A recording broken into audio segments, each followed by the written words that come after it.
বর্তমান সময়ে বা লাস্ট কয়েকদিন সোশ্যাল মিডিয়াতে যে বিষয়টা নিয়ে সবচেয়ে বেশি ট্রেন্ড চলতেছে সেটা হচ্ছে চারা রোপণ বা গাছ লাগান নিয়ে। বাইরে প্রচুর রোদ, চলেন ভিতরে যায় কথা বলি।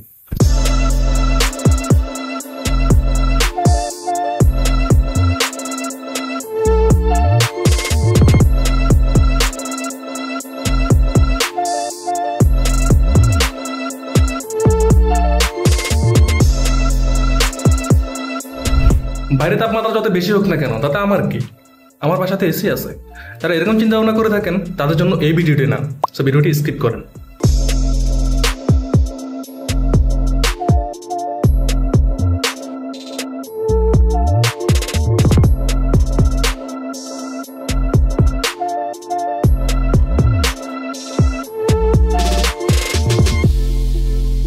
তো যে কথাটি বলতেছিলাম, বর্তমান সময়ে সোশ্যাল মিডিয়াতে সবচেয়ে বেশি ট্রেন্ড যে বিষয়টা চলতেছে সেটা হচ্ছে চারা রোপণ বা গাছ রোপণ নিয়ে কথা চলতেছে, বা বিষয়টা নিয়ে সবচেয়ে বেশি ট্রেন্ড চলতেছে। বাঙালি হচ্ছে সবচেয়ে কনফিউজ জাতি। এরা বৈশাখের 41°C তাপমাত্রার মধ্যে বা ঠাড়া পড়া রোদের মধ্যে গাছ লাগাতে চায়, বাট ওরা এটা জানে না এখন গাছ লাগালে একটা গাছও কিনতে বাঁচবে না। শুধু গাছ রোপণ করলেই হয় না, গাছের যত্ন নিতে হয়। এখন আমরা অনেকে যেটা করি, গাছ রোপণ করে দিই, তারপর 2-3টা ফটো তুলে ফেসবুকে সোশ্যাল মিডিয়াতে আপলোড করে দিই, দেন আমি তো লাইক কমেন্ট পাচ্ছি, বাট সেই গাছটাকে আদৌ জীবিত আছে কিনা বা সেটা কি বাঁচতে পারতেছে কিনা সেদিকে আমাদের কোনো খেয়ালই নেই। আমি তো মোটামুটি গাছ রোপণ করে সোশ্যাল মিডিয়াতে আপলোড দিয়ে আমার কাজ শেষ। কিন্তু আর 2 মাস পরে যখন বর্ষাকাল শুরু হবে তখন সবাই আমরা কাঁথা মুরগ দিয়ে ঘুমাবো, ততদিনে আমাদের আবহাওয়া পরিস্থিতি কিন্তু ঠান্ডা হয়ে যাবে। তাহলে এখন ভাবছেন করণীয় কি? তাহলে এখন হচ্ছে শুধু আপনারা প্ল্যানিং করেন কোথেকে গাছ কিনবেন বা কোথায় লাগাবেন, সেই প্লেস গুলো সিলেক্ট করেন। তারপর যখন 2 মাস পরে বর্ষাকাল শুরু হয়ে যাবে তখন সবাই আমরা একযোগে সেই জায়গাগুলোতে গাছ লাগাবো, বা সেখান থেকে কিনে যে প্ল্যানিং করলাম প্ল্যানিং অনুযায়ী কাজ করে সবাই আমরা একযোগে গাছ লাগাবো।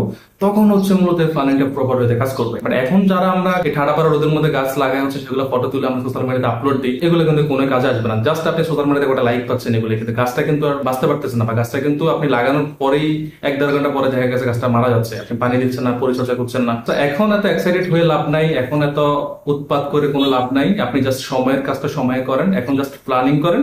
দেন 1-1.5 মাস পরে যখন বৃষ্টি শুরু হবে, পরিস্থিতি যখন ঠান্ডা হয়ে যাবে, তখন মূলত আপনারা গাছগুলো সবাই লাগান। আমি অলরেডি কিন্তু প্ল্যানিং করে ফেলেছি যে কোথেকে গাছ কিনবো বা কোথায় কোথায় গাছগুলো লাগাবো।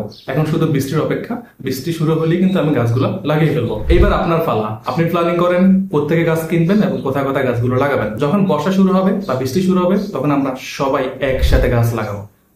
গাছ লাগান, পরিবেশ বাঁচান। Signing out.